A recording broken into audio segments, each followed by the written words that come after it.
Today, I am going to be talking about the three paths in Tibetan Buddhism.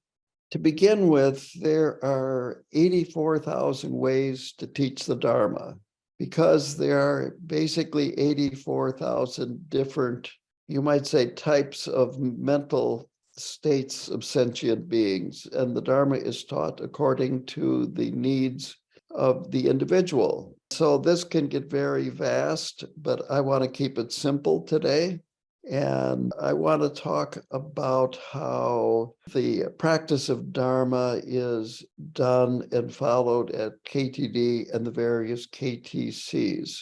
So in Buddhism, there is this idea of a path of transforming oneself, usually gradually. Going back to 84,000 different ways to teach the Dharma, depending upon your karma, your habitual patterns, where you are on the path, and so forth, much of the Dharma you're not going to understand because it's self-secret, that even if it was right in front of you, you wouldn't understand it because you are not at a level able to understand it. I like to use an example of the writings of Shakespeare. For a layperson, they might make a certain amount of sense, but as you get into it deeper and deeper and start understanding the culture of England at that time, and you start seeing things at a deeper level, his works open up and become clearer and clearer. And then you can read what great scholars have written about his works and the meaning of them. And gradually you start seeing more and more depth and perhaps even more profundity. And the Dharma is like that, only it's more profound. In order for us to progress on the path, the first thing that we need to know is where we are.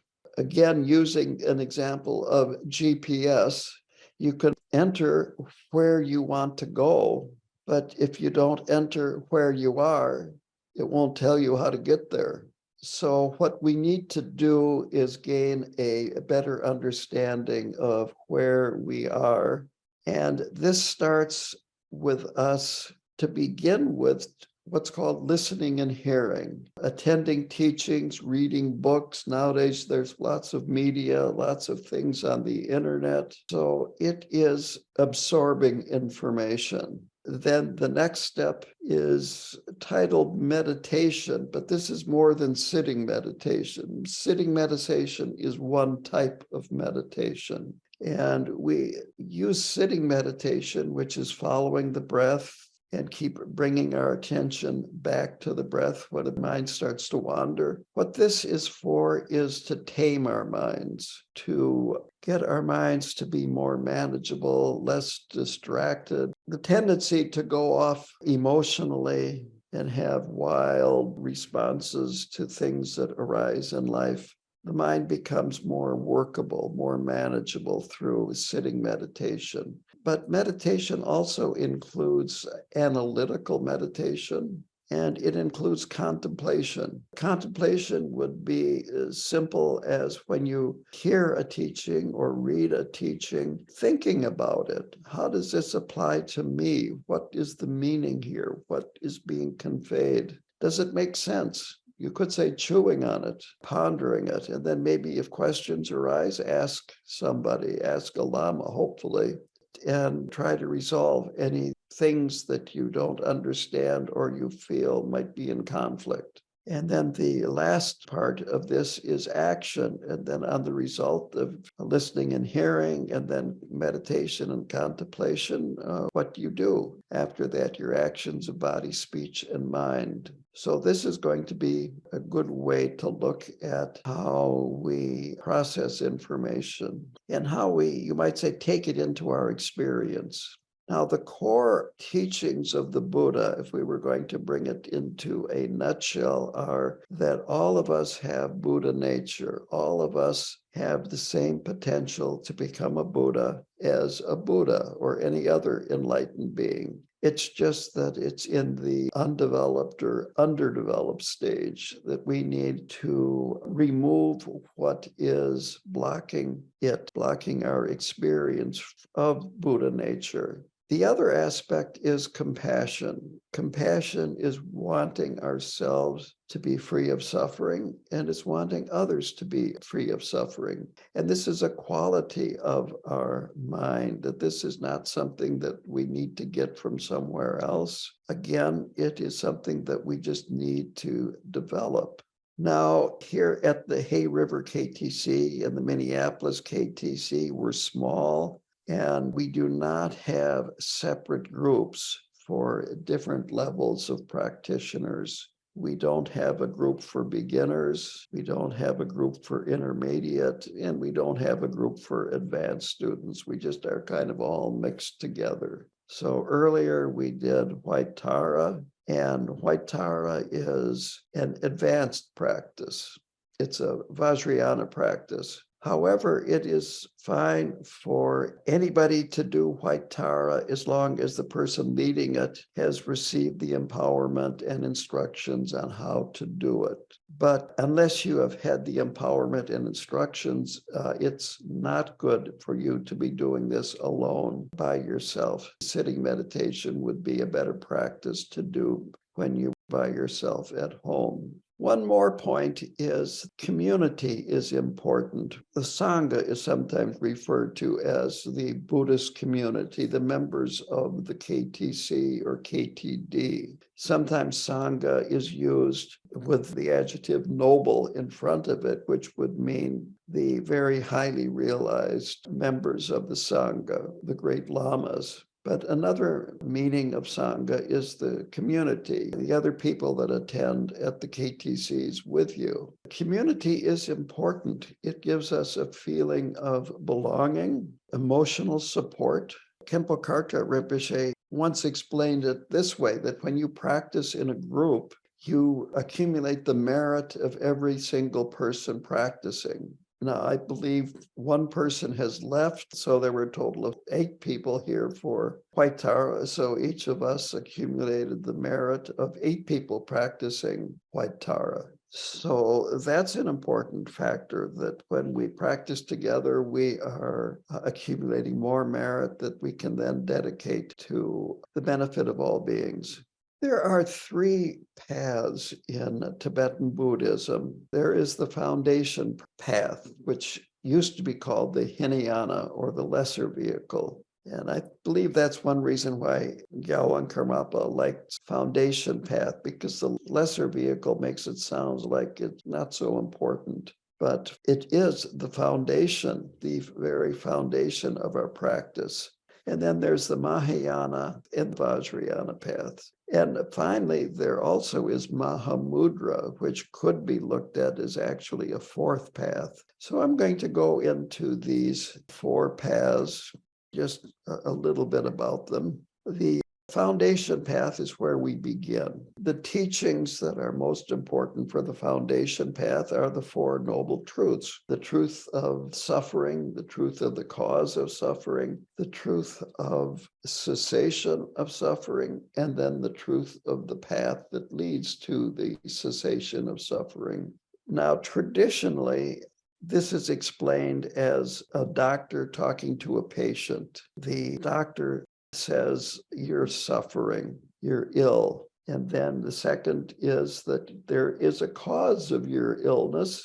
The third is that your illness is curable. And the fourth is, this is what you have to do to be cured of this illness. Now, the Buddha talked about mind. He talked about mind and body, but mind is, you might say, ruler of the body overall. The body does, in most cases, what the mind wants it to do. We just don't start spouting words without having our mind, you might say, putting them into our mouth. I like a more modern analogy, and that is a psychiatrist talking to a patient. And the first noble truth is psychiatrist telling his patient, you're neurotic. And so the kinds of suffering are birth, old age, sickness, and death. These are the sufferings that the Buddha talked about. But he also talked about not getting what you want, getting what you don't want, and then all pervasive suffering, which is just a general uneasiness, dissatisfaction. You could even call it worrying about things could happen. In fact, almost anything can happen. And this general unease or angst. So the second noble truth is the psychiatrist says, well, this is what's causing your neurosis. And the Buddha said the reason why we are neurotic or are suffering is because we take that which is not a self to be a self, and that which is not other to be an other. You have a piece of fabric, and it's made out of lots and lots and lots of different fibers, and it's all woven together. And it's like a fiber thinking, I am different from this piece of cloth. I am separate. I'm not part of it. And we do that. And instead of seeing ourselves as being part of this, you might say, fabric of existence, we separate, and then we think, I like this, I don't like that part of the fabric. And we develop all kinds of ideas, and then we act with our body, speech, and mind, and we create karma. And karma causes happiness and suffering. And if the actions are motivated by self and other on the basis of this, then it causes suffering. The third is the doctor telling you that, well, this is curable. Your neurosis is not permanent. It's just temporary. So that is a simple explanation of the cessation that the Buddha said, all of this is unnecessary. And when you realize the ultimate nature of things, no problem. And so then he set out the path. And there is the Eightfold Noble Path. And in Tibetan Buddhism, they talk more of the three paths, which I actually have started. And this is the Foundation Path, the Mahayana Path, and the Vajrayana Path. So going back to the Foundation Path, what is really important and stressed in the Foundation Path is external discipline, that you realize these things that arise that cause you to do actions that accumulate negative karma, that you don't have the ability to resist them in most cases. It's like you are walking down the street and you see an enemy coming at you, and you realize that if we meet, he's going to punch me in the face. So what do? You walk across the road and you avoid him. That's external discipline. If you get wild and crazy when you drink, well, quit drinking, stay out of bars. If desire is a big problem for you, don't go to the mall so often. Or for men, I'm always getting, when I'm on the internet, ads for women in Ukraine that would like to write to you, or older women that would like to meet you, and so forth. Well, I don't go there. So this is external discipline. Another name for this is compassion for yourself. It's renouncing the causes of suffering. So renunciation is a part of this foundation path. And then, of course, meditation, which allows us to tame our mind. It helps us gain some control of our mind. So here is a story that happened when I was working as a prison chaplain. And this is an example of where an untamed mind can go and how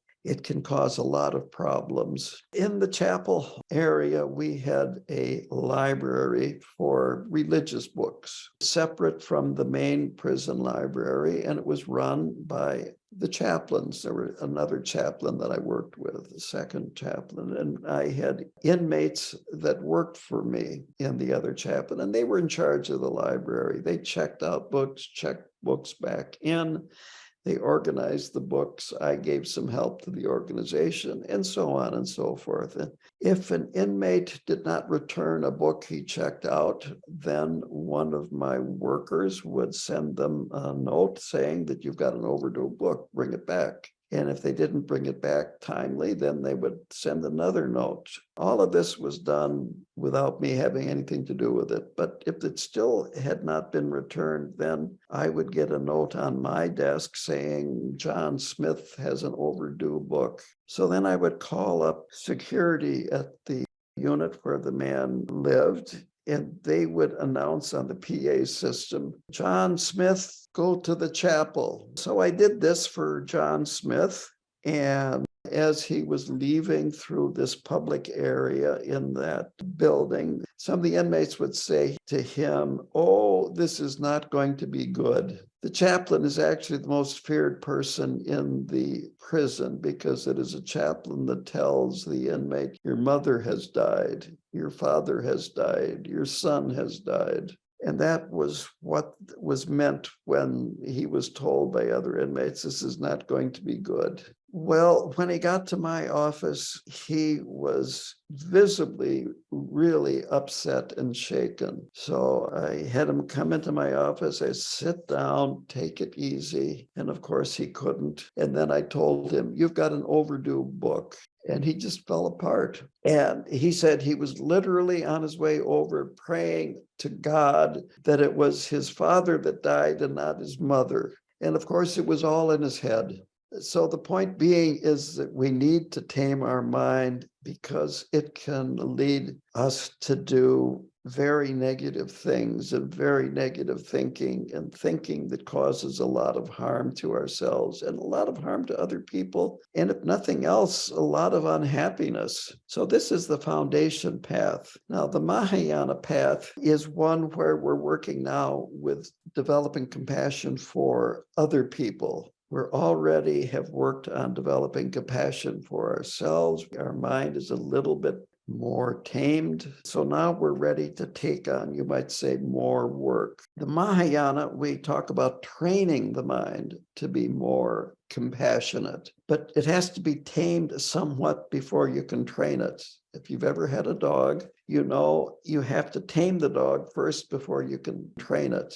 So taming is a foundation. And if you want to know about the importance of a foundation and you don't know too much about building, the Leaning Tower of Pisa, it doesn't have a good foundation. That's why it's leaning. And unless something is done, eventually it's going to fall over. So it's like this with our Buddhist practice. We need a good foundation or it'll collapse. One thing that the Leaning Tower of Pisa has going for it is the foundation isn't totally bad. It's just not good enough. If it was totally bad, it would have collapsed decades, centuries ago. So what we do in the Mahayana is train our minds, work on developing more compassion for others, and also the 6 paramitas. And the 6 paramitas are generosity, ethical conduct or discipline, patience, diligence is joyful exertion is another way to put it, then meditative concentration, and wisdom is the 6th one. To go over those very briefly, generosity is giving something, an object, to other people that they can benefit from that. And then to the people above you, you make offerings to. So this is a difference in generosity. It depends on the level that the person is in relation, how you see them. And it could be as simple as giving money to someone that's in need or giving money to a shelter for homeless people or dogs or whatever. It could be making an offering to a lama, to a center, to KTD, and so forth. Another type of generosity is giving people, it's called protection. Just giving a person a kind word, a kind gesture, something that makes them feel appreciated or feel recognized.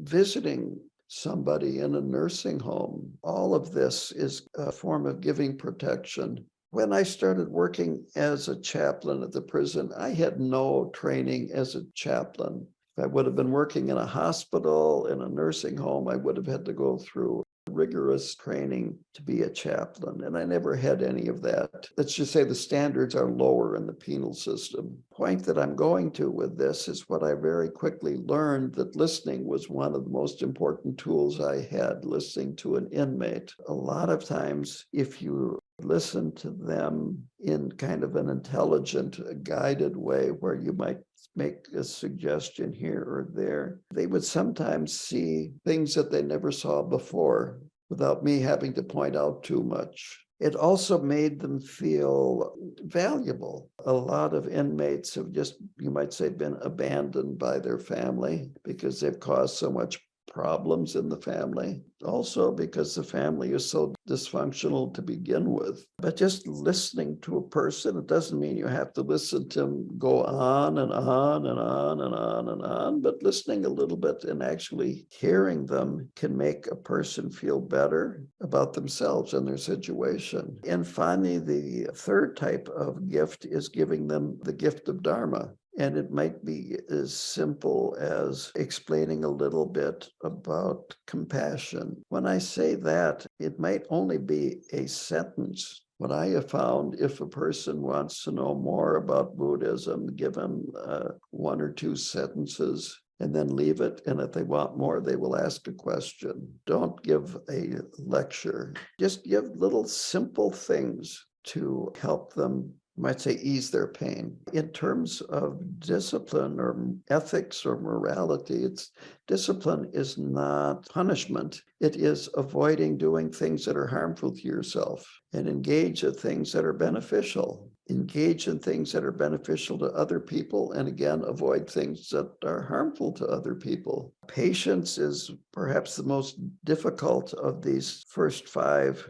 In Dharma Paths, Rinpoche has a section on each of these 6 paramitas, and he spends about twice as many pages on patience as any of the others. It's so easy to have a difficult time being patient and misunderstand what patience is. Forbearance is a good word. A joyful exertion means that when you are engaging in practice of any kind, study and so forth, you have a feeling of that this is important and that I'm doing something worthwhile, and look at it with a certain feeling of joy rather than I'm doing this because I have to, that this is a burden, but I have to do it anyway.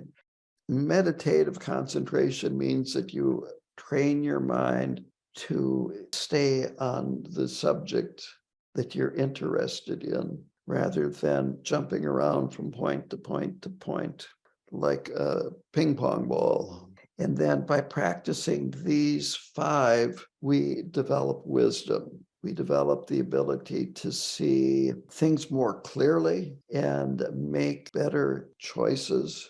Gradually, this helps us, you might say, contact with our inherent primordial wisdom because we've cleared away the obstacles. Now, the third path is Vajrayana, and this is deity practice, visualizations, mantra repetition. A very simple way to sum up Vajrayana is that the goal is the path. So even though we are not enlightened, we visualize ourselves as an enlightened deity, like we did with White Tara this morning. By doing this, we gradually clear away the obstacles to realizing that this is our true inherent nature.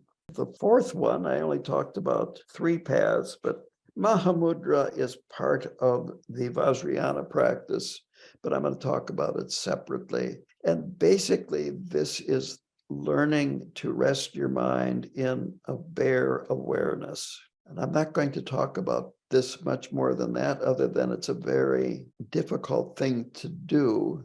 So there are stages that we have to go through before we can really practice this effectively.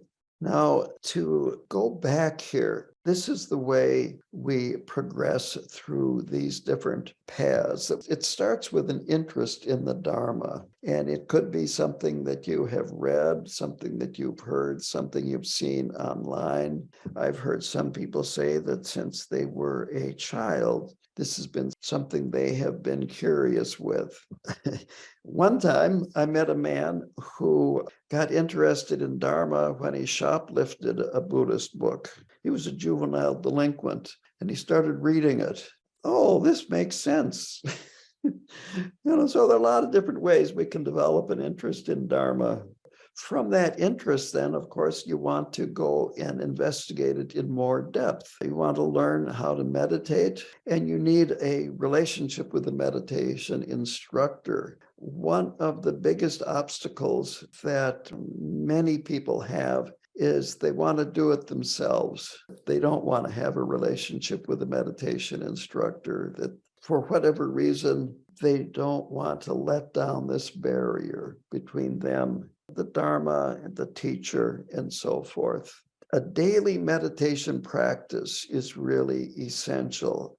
Doing the best that you can without getting hard on yourself. We need to be gentle about meditation. We're not doing it as punishment. And if you can't do it every day, do the best you can and have the aspiration to improve. The point is, with meditation, we are taming our mind, and we have to have a positive habitual pattern. If we do it whenever we feel like it, that's a habit, and it's a negative habit. So it's good to set a time every day when you do it. It's best in the morning, early in the morning, because your mind is clearest. In the evening might be another time when you have some free time. If necessary, any time of the day. I once read in a book about pruning trees. I like trees. I've got a lot of trees here. And the author of the book said, when is the best time to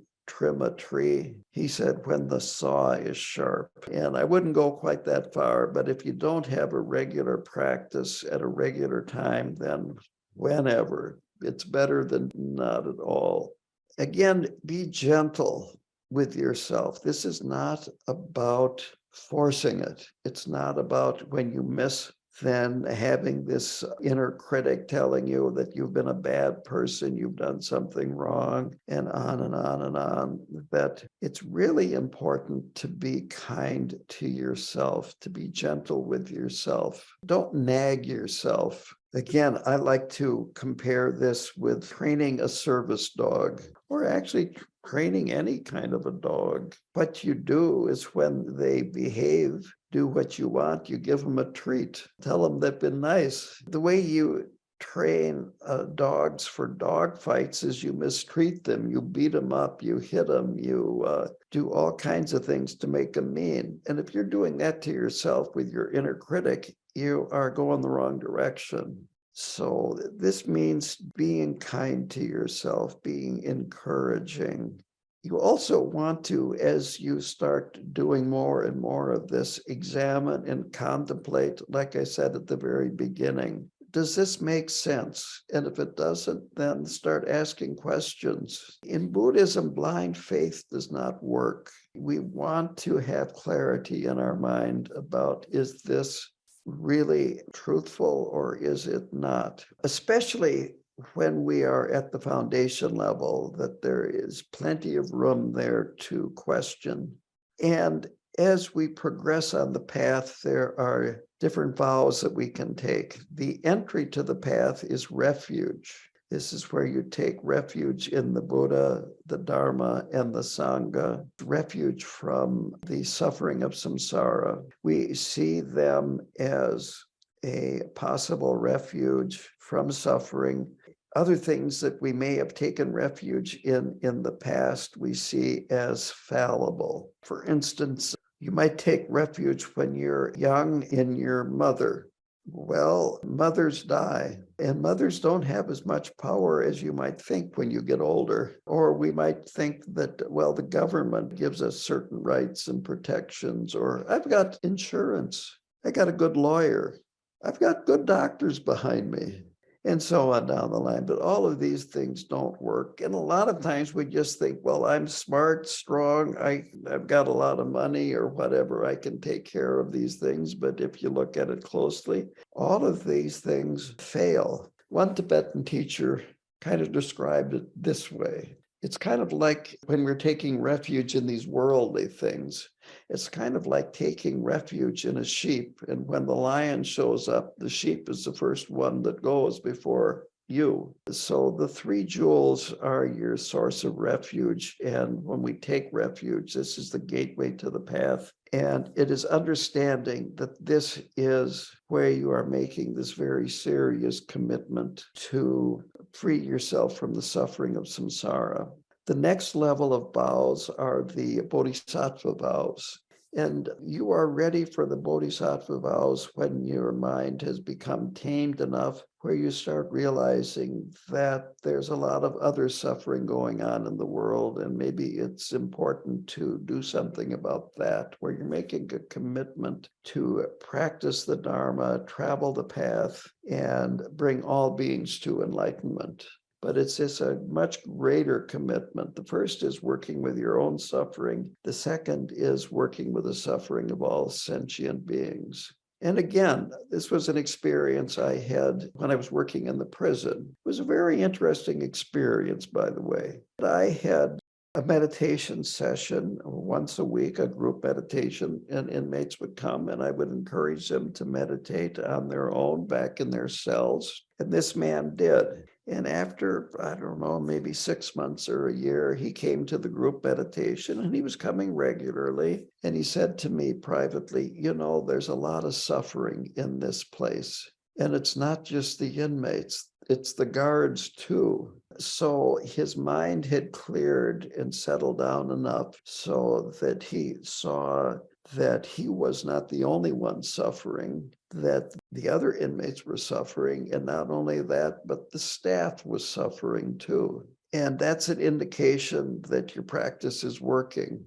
I'm going to add kind of a happy ending to this story. Of course, there is no end, but this is what happened to that inmate. He got transferred to another prison, and I visited him once there, and then he was behaving so well. They hire inmates to do a lot of things in these prisons, by the way. They're very cheap labor.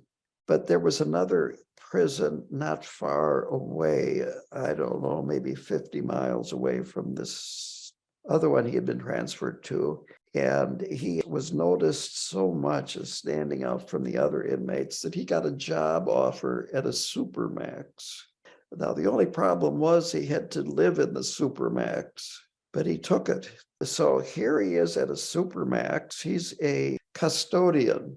What this means is that he would have to go outside the barbed wire electrified fence to open area where if he just took off and ran, he could do it and do yard work. And then inside the prison, he would go into the super secure security areas that not even every employee could get into. I couldn't have gotten, when I was working as a chaplain, I couldn't go into these super secure security areas. He would have to go in there and empty waste baskets and so forth and clean up and sweep the floor. And I visited him one time and he told me, you know, they don't even shred this material. It should be destroyed. They just throw it away. Eventually he got released and he called me up one day at home. This is long after I retired. And he said, you know, I've got a car, I've got a job, I've got a girlfriend. And it was something like he had never, ever envisioned when I first met him, having a life like this. So I'm kind of going off here, but the point is that as you meditate, things open up and you start realizing that you don't have to be so much, oh, poor me, life is difficult. We become more concerned with other people. Now, there are also temporary vows. Those of you that have done Nyungne with me, there are these sojung vows that you take for a day and they expire at sunrise the next day. In terms of particular practice, it's good to contemplate what are called the four ordinary foundations. And they are, first of all, precious human life or human birth. When we have a human body, we have the opportunities to come in contact with the Dharma, practice the Dharma, meet great teachers, and so on and so forth. And in other forms of existence, the other 5 realms of samsara, the one we're most familiar with, the animal realm, we don't have that opportunity. I have said more than once, you can teach a dog to sit, but you can't teach him to meditate. It's that kind of a situation. But also, there are a lot of other opportunities that we have that not all humans have. We have religious freedom in this country. There are excellent Buddhist teachers in this country that are available. Our bodies are working well enough. We don't have intellectual disabilities, and on and on and on. We have a lot of opportunities, and that's what precious human birth is all about. The second ordinary foundation is contemplating impermanence, that you don't know how long the good circumstances that we are in will last. This means that we need to take advantage of the good situation that we're in. Life wasted is life squandered. So we don't want to squander this wonderful opportunity. The third one is the contemplation of the law of karma, which very simply means that when you engage in actions of body, speech, and mind that are virtuous and beneficial, we are accumulating good karma, and this will lead to pleasant circumstances in the future, in this life and future lives. And then when we engage in negative things and harmful things, this is going to cause more suffering in the future. And then the fourth one is the idea that there's no safe place in samsara, whether it be the human realm or any of the other 5 realms, that no matter how famous you are, no matter how rich you are, no matter how powerful you are, at the time of death, you'll lose it all. And that all of it is uncertain. Google the curse of the lottery if you want to know what happens when you win the lottery worth hundreds of thousands and millions of dollars. A lot of times the person ends up worse off than before they got the money. And then if you take into consideration what will happen in your next life, we want to make sure that our next life, we are born in a situation where we have access to the Dharma and great teachers. And so by contemplating these 4 things, this can really focus our minds on what's important and let go of what's not so important, frivolous if you would like. The next step, of course, would be Nundro, which is a preliminary practice to Mahamudra. Some of you are doing this, but I wanted to touch on this. And Nundro literally translates into English as that which goes before. And the longer title to the Nundro text is Mahamudra Nundro. And as I said, Mahamudra is really this highest practice in the Kagyu lineage. In the Nyingma lineage, it is Dzogchen, or the Great Perfection. So they're basically very, very similar. They're not identical, but very, very similar. Nundro then has 4 parts to it, which very simply, the first part is going for refuge and doing physical prostrations. The second is purification, the Vajrasattva practice. The third is accumulating merit, the mandala practice. And the fourth is Guru Yoga, that you have to do the other 3 to prepare for the Guru Yoga, and that is merging your mind with the Guru. Basically, that is the way things are approached in the Kagyu lineage. Again, because we are small, we don't separate into different groups.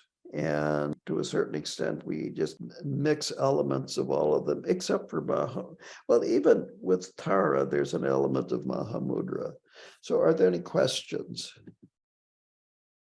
The question is, why are there so many deities in Tibetan Buddhism? And my answer is, it goes back to 84,000 different ways to teach the Dharma, that our minds are so complicated. Different mindsets relate to certain deities. If you realize one deity, you realize all of them. You do not have to practice lots and lots of different deities. And in fact, one of my favorite stories, I can't tell you which Indian master it was, but he came to Tibet and he said that in India, they practice one deity and realize all of them. And in Tibet, they practice all of the deities and realize none of them.